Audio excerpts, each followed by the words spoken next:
All right. Good morning or afternoon or whenever you guys are watching this. Welcome to another episode of our Mind and Body Mondays. I am so excited for our guest today. I have Jessica Rucroft. She is a registered dietitian from North Vancouver with years and years and years of experience. Jessica, welcome to our show. Thanks for having me, Kate. Good to see you. Good to see you too. How are you doing today? Oh, I'm a little tired. Baby was up in the middle of the night from 1:30 to 3:30, but under eye concealer. So I know you have a baby and you also have another one on the way, and You betcha. due in September. You're right smack dab in the middle right now. Yep. Oh, super mom, man. Super mom. I love it. Oh, thanks, lady. So Jess, give us a little bit of information on your background as a registered dietitian. And I'm really excited to also get into our topic today. We're talking all about digestion, digestive issues, what to know, what's normal, what's not. I think this is something that resonates with everyone at least some point in their life. So I'm excited to get into it. But before that, tell us a little bit about you. Awesome. Thanks, Kate. So yeah, I'm a registered dietitian. What is that? It's basically in BC. There's 37 of us graduated a year. So we're a small but mighty profession. We're the go-to evidence-based nutrition information source. To give you a comparison about how it is that so many nutrition myths get circulating in BC alone, about like 1,400 non-regulated nutrition professionals are graduated from whatever course that is offered either over maybe a reputable college or the internet, but unless you have registered dietitian credentials, it basically means that you may not be getting a certain amount of education behind someone's credentials. So we go to school for 5 years, it's science-based, and then at that year 5, we're in hospitals everywhere from the ICU to the oncology ward to the cystic fibrosis ward. We're anywhere where serious nutrition needs to be done. And we're also in private practice, like myself, just kicking it in social media and trying to get people to find the right dietitian for them if they're struggling with any sort of nutrition issue. So yeah, from North Van, like Kate said, got a baby, have a baby on the way, all the babies. And I have another baby, which is my husband, of course, that whole shebang. But yeah, I'm so happy to be here. Thanks for having me. It's a hugely important topic. So even if you don't think that this topic is for you, I promise you it is. Yes, I have to agree with that. I go through gut health and digestive stuff myself, so I'm excited for what I'm going to learn today. Oh, yes. So you are the co-founder and the owner of Jess Nourishes, and the owner and founder. Yeah. Oh, sorry. It's just me. And co-founder, because I always say co-founder of Aura for myself, but yes, just that's you. All good. So founder and owner of Jess Nourishes, and tell us like a little bit about like, what is a dietitian? Like if someone were to come to Jess Nourishes, what can they expect or what could you help them with? Yeah, so dietitians, we all kind of have our little niches, right? So if you're suffering from diabetes, I would highly recommend find a dietitian who's got their certified diabetic education, credentials behind them. If you're looking for gut-related issues, I suggest finding someone like myself. If you have a gut-related issue that's very specific, like celiac disease, I can give you a list of a great, dietitian who does only that. So it's much like if you had a headache, you wouldn't go to see a podiatrist, right? You want to find the right dietitian for you. If you have, cancer, you're going to see an oncologist dietitian. Like there is the right dietitian out there for any issue. Even if you just want to eat well, you can spread that out into, hey, are you looking for athletic performance? There's an athletic nutrition dietitian out there, like who just does that all the time. So it's super important that if you've got something on your mind that you really want to get a reliable answer for, a registered dietitian by like law has to practice using science only, like scientific fact. I can't just go out there and write an opinion piece that's not based on science, or else, you get your credentials pulled, and that's great because it helps protect the public from misinformation. And another important thing that sets dietitians apart is we actually carry liability insurance, so that you're like a doctor, you'd be covered for something like malpractice. Whereas if you go to someone who just has the title nutritionist, you may or may not have the sort of same protection personally. So that's also really huge, big difference between registered dietitian and which sets us apart from everyone else. That's good to know. Very good to know. So there's lots of specialties, and for yourself, your digestion and gut health and everything to do with what's going on the inside. So talking specifically about like digestion and in Canada and Canada's population, like what does this look like? Like how many people do you see? How many people are affected by gut stuff? Too many. 20 million people across Canada have something going on, from pancreatitis to irritable bowel syndrome to Crohn's, colitis, gastroesophageal reflux, so just acid reflux, just the laundry list goes on. But the most common is IBS, and that's what I do. That's what is my passion. I actually have it myself. And I'm really excited to share exactly why I'm so passionate about this, because even if you don't have IBS, or even if you can eat everything under the sun and you've never had a problem with gas, bloating, diarrhea, you probably know someone who has, because 1 in 5 people in Canada has IBS. It's probably one of the most underdiagnosed issues out there, because again, a lot of misinformation. People don't know where to go, who to turn to, and whether or not to say believe their doctor if they're told nothing's wrong with you. That's very common, just because the symptoms of IBS are just so broad, and you can find yourself kind of just grabbing at straws for years before figuring out what it is that is bugging you. So about 4 years on average is from the onset of symptoms to diagnosis for the average person with IBS. And like the average person with celiac disease, it takes 10 years to diagnose them. So it's just mind-blowing how it's perceived as okay to not feel normal when we're trying to go through our lives and we have these like nagging gut symptoms. And I'm here to say it's not normal, and there is so much that we can actually do based on science that's not going to lead you down the path of putting frog poison on your arm and seeing what pattern comes up, and then that's what you're sensitive to. It happens. Like, this is a thing. Yes. I'll tell you later who does that. But no, it's a thing. And I'm like, yeah, I could go on, but that's why I'm here. That's my favorite thing. And IBS is just, it's everywhere. But we're going to talk about other things too. We're going to talk about how to know what to start with, what's normal, what's not. One key thing that you just said, what exactly, like, how does one know if, maybe they're experiencing something going on for the first time in their life? Like, what is normal? What's not normal? How do you start? So I'll give you a few examples. And I've written them down because, again, I'm sleep deprived, and I really wanted to make it very, very clear what is normal, what's not normal, and not forget anything.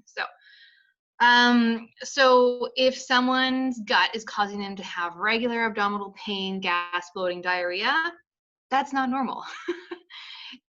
There's a criteria called the Rome 4 criteria that diagnoses or helps diagnose irritable bowel syndrome. I don't know why I want to keep saying diabetes. It's because we just talked about it, but IBS, irritable bowel syndrome. So the Rome 4 criteria is basically for one or more time a week, you're experiencing some not very nice digestive issues. It's been going on for 3 months, and it started about 6 months ago. Like, this is one of the key diagnoses or algorithms, if you will, that doctors use to figure out what's wrong with patients. But before they get to that conclusion, they have to do a few other things, which I'll talk about. So what else is not normal? If you're feeling fatigued, uncomfortable, and if you're regularly missing school or work because of gut symptoms, that is also not normal. If you feel like you've finally figured out what bothers your gut and you still have gut symptoms, that is not normal. I'm guessing you actually may have maybe the tip of the iceberg, you figured it out, but there may be a whole other bunch of stuff going on there. And we cannot downplay the important role also of emotional health in all of this, because our gut and our brain are super connected. So just keep that in mind. I will be mainly talking about food and the links to that in our gut health. But keep that in mind that mental health is a super, super huge factor in any digestive illness. And it's kind of like what came first, the chicken or the egg. Like you have these horrible symptoms, so you're feeling crappy, and it kind of can lead to depression and anxiety about being caught outside and needing to use the washroom. Or maybe depression and anxiety have stressed you out so much, or you're under so much duress that you've actually affected your gut flora. Like it's kind of like it can happen both ways and simultaneously and back and forth. So mental health, very important. Mm-hmm. So if you are seemingly well and then you experience an onset of digestive issues after a major change in hormones, maybe you completely turned your diet completely upside down, maybe you were a carnivore and then you went vegan and all of a sudden you're just like absolutely out of your tree and gas and bloating. Not saying that causes IBS, I'm saying one thing that is a factor in some people's onset of diabetes. IBS is a huge shift in your diet, because that's a big change for your body, right? If you've had, did I say antibiotics yet? No. If you've had a round of antibiotics, traveler's diarrhea, food poisoning, emotional trauma, a huge change in your gut flora with any of those things combined can affect it. Those can actually all trigger things like IBS. They can also trigger other things. But again, a sudden change in your digestion is not normal. So yeah, so for example, being a bit gassy after having a bean chili loaded with garlic and onions, that's normal. We all do not have the enzyme it takes to break down the fiber in beans. But if you have that same bean chili and you are literally in so much pain, you're doubled over, you're having diarrhea for like literally an entire day after, that is not normal. So there's a big difference here. If you eat a whole bowl of cherries and you have the runs, that's normal. Cherries have a lot of fiber in them. They're super, super fibrous. But if you have 5 cherries and you're doubled over again in pain and have crazy diarrhea, not normal. So you kind of see where I'm going with this. Like it can be not one specific food, it could be an amount of food, or it can be a certain type of food. So that's why I need a dietitian to help you figure that out. You just have to be really intuitive to how things are affecting you and the amounts. And I guess, so if someone has an inkling that they're like, something's off, what's the first step? Like, who do they go see? Do they contact you? Like how does that work? Yeah, so that's a really great question, because dietitians, we don't diagnose, right? We provide medical nutrition therapy when we have a diagnosis from a doctor, like a family doctor. The family doctor, ideally, if someone was to present with digestive issues and they haven't gone for a screen for celiac yet, that would be probably the number one thing that would happen. The screen for celiac disease, very simple. It's a simple blood test. It's called a TTG, tissue transglutaminase.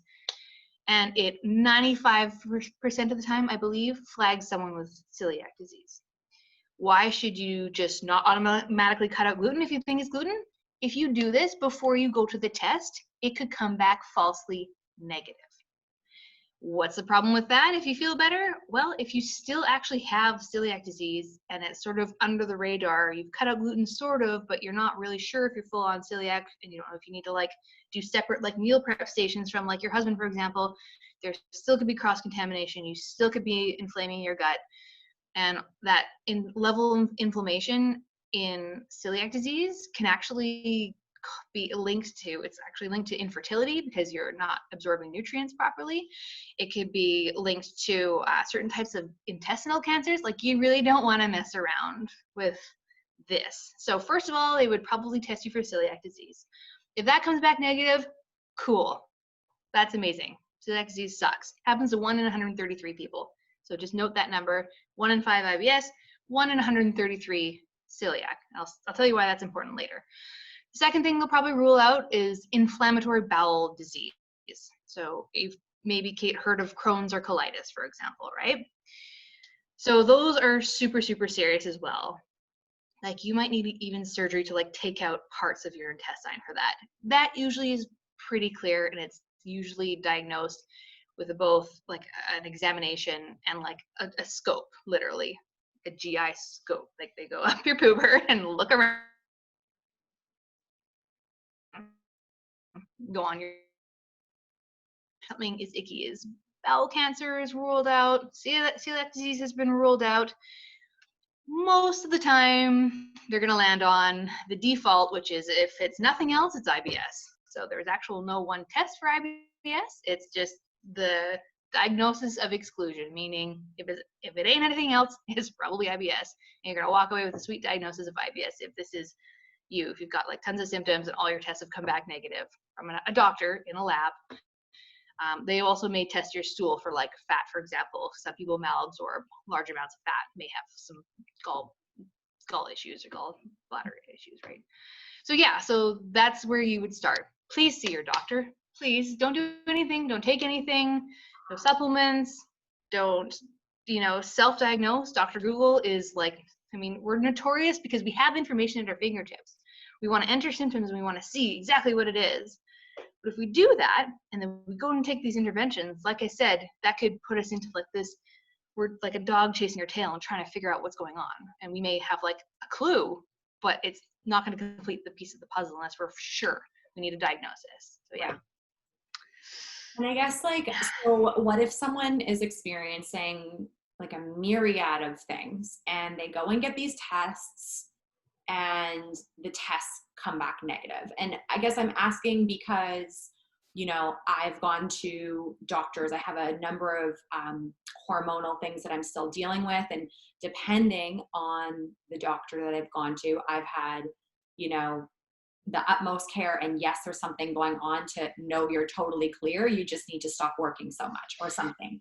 Oh, yeah, that really bugs me. It really bugs me because I'm so sorry you had to go through that. And unfortunately, this is like not the first time I've heard this. This is actually someone reached out to me recently whose doctor literally just did the same thing, even though she has been doubled over in pain, gas, bloating, diarrhea almost every day. So you do not tell me that there's nothing wrong, right? You're just like, actually, yeah, I don't feel good. Like a normal human should roll around on this earth feeling pretty good if they have like an adequate food supply, their stress levels, within control based on, our society's definition of stress.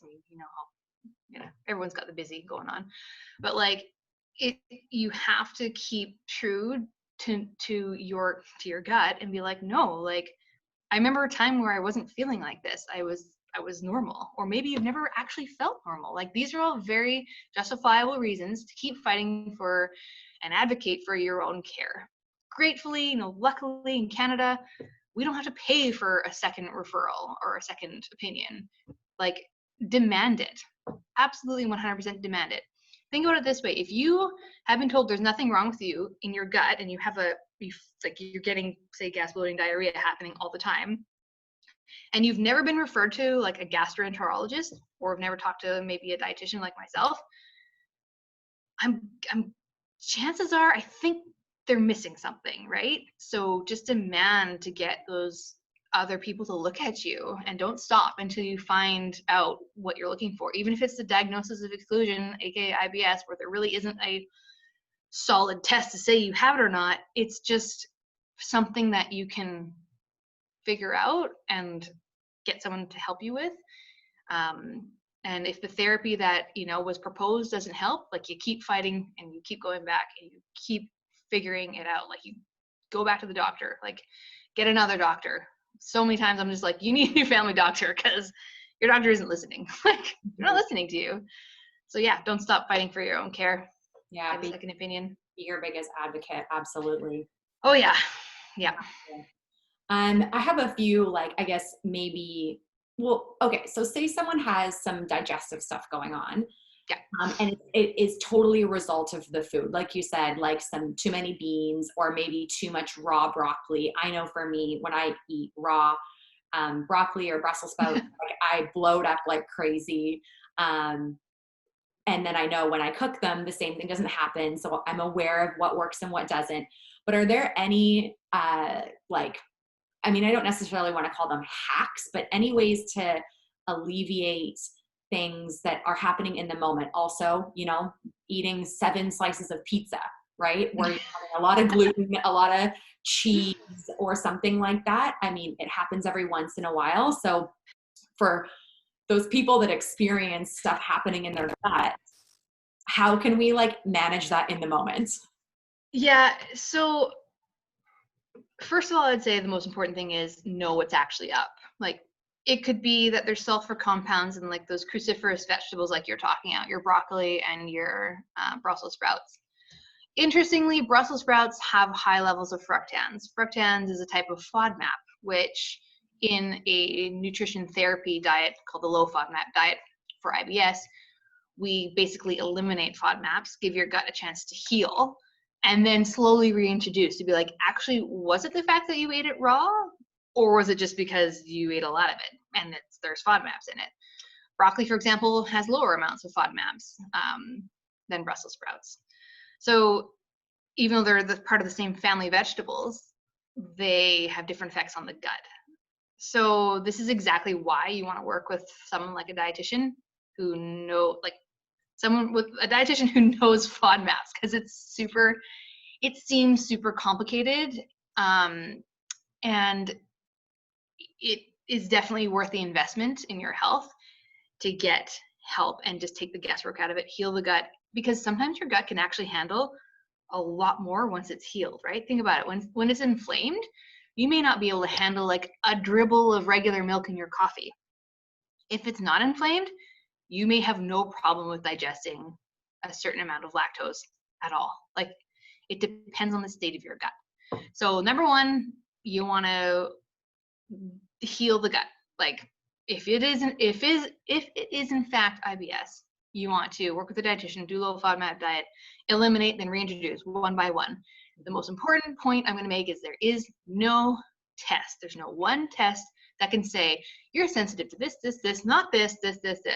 I know there's a test that a lot of people get sold to. It's an IgE test. It's usually done by naturopaths. There is no science to back this up. Very little science. So oftentimes I get people go and they get their food sensitivity blood profile thing. They come to me and they have this laundry list of things that they are like allergic to. Not true. Sorry, just wasted your money. So, yeah, biggest thing is there's no test. It's literally stopping eating something and reintroducing it. Like you said, pizza, for example. If you don't have a diagnosis of IBS, how do you know it's not celiac disease from the gluten in the crust? How do you know it's not just pure lactose intolerance? Like, honey, no ice cream for you unless you have a lactase pill enzyme. You know, like that happens to like 20% of people out there. It's just literally because it's too much lactose. Usually though, hard cheeses are lower in lactose than like fluid milk, for example. So it depends on what kind of dairy you're having. Is it the onions and garlic in the pizza sauce? That is a high FODMAP food. Is it the fructans, not the gluten, in the wheat crust? That is a FODMAP. So you can kind of see how if we go about willy-nilly trying to go, is it this, is that, is this, is that, without doing one thing and doing it systematically, we're never going to know what it is. And we're never going to know how much and what dose we can do, because our gut is always going to be inflamed. And you're going to be like maybe you had Brussels sprouts one day and it was totally fine. Maybe you had it the next day and you're like, hey, it was fine yesterday. Like, what gives today? Your intestine might have been in better shape yesterday than today. Maybe today you're a lot more stressed. Maybe it was just a culmination of the dosage of the Brussels sprouts over day 1 and day 2. Day 1, yeah, it caused a little bit of, gas bloating that maybe had like some, underlying inflammation happening. And now we do Brussels sprouts again today, and that happens again, and it builds upon it, gets worse, right? Mm-hmm. There's also one more thing I want to chat to you about. I didn't think I was going to bring this up, but I probably should. There is one more little digestive issue out there called SIBO. It's small intestinal bacteria overgrowth. That and IBS have very similar symptoms, but kind of thankfully, the nutrition therapy is sort of it kind of looks overlappy, if it makes sense. So again, very clear, like we just need a diagnosis so you know what to do, right? Yeah, that is, did I answer your question? I feel like Yeah. I rambled. No, totally. I mean, I totally get it. And I think Okay. there's so many factors as well. Like you said, and I think it does, like you said, it starts with tuning into your body. And then, if you feel like something's off, get it checked out. Like you said, in Canada, we're so blessed to have a healthcare system where you can just do that. You can just Yeah. go ahead and see a doctor. And I guess, like, would it make sense for someone to start just like journaling when they eat, like what they're feeling? Or if it's like, maybe they've clued in 3 to 4 times, it could be one food, like just creating a log or something that they can take to their doctor. Yes, that is actually super, super important. One thing I want to bring up though is if you say have that pizza and then like 3 hours later you're just on the toilet and you're dying, it takes about 12 hours from mouth to bum for food to go all the way through the feet and feet of intestines. So it's really important to have that list to bring to your healthcare professional. True. What I highly encourage you not to do is to look at that list and go, okay, because it was pizza and then 3 hours later had, the runs or whatever, it's got to be gluten and that's that. Well, the timing may not make sense, right? What could have caused that issue was probably, say you had the pizza for dinner, it was probably breakfast. So if you had a huge, like, I mean, I know smoothie bowls are super popular right now, and that's great, super healthful. But if we're blending in things like a ton of like blackberries and raspberries and like a fiber, supplement, maybe throwing in some bran, maybe you got some steel cut oats in there, like that's a lot of fiber. It's also a lot of FODMAPs, but FODMAPs and fiber, not the same thing, but they can overlap, just like gluten and fructans in wheat bread overlap. So this is where you kind of need the assistance, right? You need the diagnosis, you need to know what it is. In order to get that diagnosis, yeah, having a food and symptom journal will be useful, but just don't take that food and symptom journal and diagnose yourself. That's all I'm asking. Because, 12 hours. So don't think of, if you're out to dinner and the server served you a piece of red onion on your pizza and like for a fact red onion gets you and you like freak out so much that you run to the bathroom, that's a different reaction. That's not from eating that piece of red onion. What do you think that is? Could it be the stress hormones going from brain to gut and telling gut, dump everything, we're under stress so we can run faster and get away, like, you know what I mean? Like, so there's many different things that can happen, but if it's a food and it's being fermented and it's causing an issue, that takes time. If you're under crazy stress, that feeling of butterflies or you're nervous and you have to go to the bathroom because of it, that is a different beast altogether. That you can control with diaphragmatic breathing and stress tools and yoga and learning to calm yourself down, getting like therapy for anxiety. Like, those are all things that can help IBS from that standpoint that have nothing to do with food. So important. You can't rule out that's what I said. Remind me later to bring it up, or I said I need to bring it up later. But yeah, the mental health component, super important. We're tied. Our brains and our guts are literally like hardwired. So You got to make them best friends, not enemies, right? Exactly. Like, I think like 80% of your body's serotonin or something ridiculous is made in your gut. Like, mind blowing. And did you know that people with IBS actually have weird disruptions in their pathways in which serotonin can normally work? Like, yeah, so there's so many things to consider, and this is again why I'm like, this is where we reach out to a professional who literally, this is all they do. Like, IBS is all I do. I don't do anything else, and I don't plan on doing anything else because I think enough people need this. Yeah. So anyways, that's. Oh my God, Jess, I feel like I have a trillion questions, but we'll talk. We covered what we came here to do today. Yeah. I know that there's a lot behind FODMAPs as well. I go to your Instagram page to educate myself. I see so much amazing information that you put out. So I highly recommend, I'm going to tag your IG, your website, everything down in the comments here for people to get in touch with you. Awesome. And, you know, I also just really love how people come to their passion through their own story. And I know you have your own story and you have so much like conviction behind what you're doing. And I just have to say, thank you. I respect that. And, you know, you're doing great things for the community. So thank you. Yeah. for your time today. Oh, you're just an angel. You're a dietitian angel. Thanks, lady. Yeah, the most of my stuff I put on Instagram.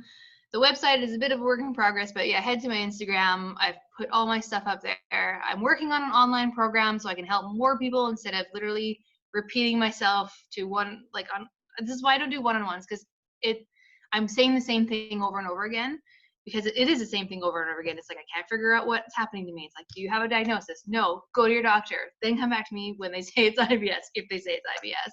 And if they do, man, I could talk to you, because I really wanted to design this program to be exactly what someone like possibly you know, the other 1 in 5 people that you know who are struggling with gut issues. Like, there is no reason why we need to go through this life feeling not normal, and there's no reason why there isn't a solution for you. So I highly encourage everyone just to find their why, find their diagnosis, and then reach out to the, you know, the proper health professional to help you with that. Yeah. Please.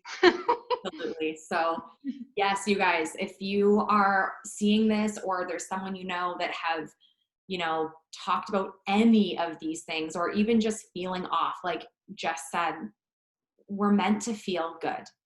And the food we put in our mouth and how our bodies assimilate, digest, and process that is, you know, it is the one, if not the number one catalyst to feeling amazing all the time. So get a diagnosis, enroll the health professionals you need, go reach out to Jessica. Jess nourishes, like I said, what you put out is just unreal. I know it's thoughtful, it's researched, it is intentional. And again, thank you for what you're doing and for all of your time today. Thank you for having me. Oh, yes. You're great. For the rest of your day, and we will chat soon, okay? Sounds good. Okay. Bye, everyone. Bye.